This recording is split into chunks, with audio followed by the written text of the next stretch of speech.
భాగవత్ అనే పదం వినగానే మనకు విశేషంగా కొందరు భక్తులు చెప్తూ ఉంటారు, గుర్తుకొస్తూ ఉంటారు.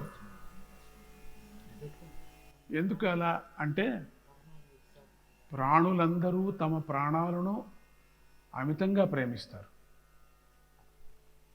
ప్రాణం నిలుపుకోవటానికి ఏదైనా చేస్తూ ఉంటారు.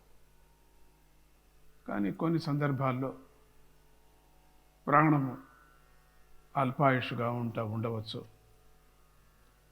అల్పాయుష్లో సమయంలోనే కూడా భగవంతుణ్ణి తలుచుకోకపోవచ్చు.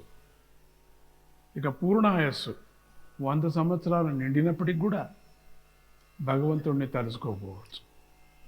తలుచరు. వాళ్ళిద్దరూ కూడా దురాదృష్టవంతులు.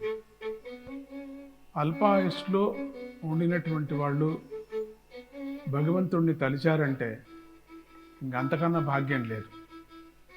ఇక పూర్ణమైనటువంటి ఆయుస్సు ఉండేవాళ్ళు కూడా తలిచారంటే అంతకన్నా మహా తపస్సులు ఎవరు ప్రపంచంలో లేరు అని చెప్పవచ్చు. అందుకని ఈ ప్రాణం మీద చాలా ఇష్టపడతారు జనం. దానికోసం ఏమైనా చేస్తారు. ఇది అందరికీ తెలిసినటువంటి విషయమే, మనం అనుభవంలో ఉన్నటువంటి విషయమే. భాగవతోత్తములైనటువంటి కొందరు మహాత్ములు భగవంతుడిని తమ ప్రాణాల కన్నా ఎక్కువగా ప్రేమించారు. అది భగవతత్వం యొక్క విశేషం. అటువంటి వారు పరమ భాగవతులయ్యారు.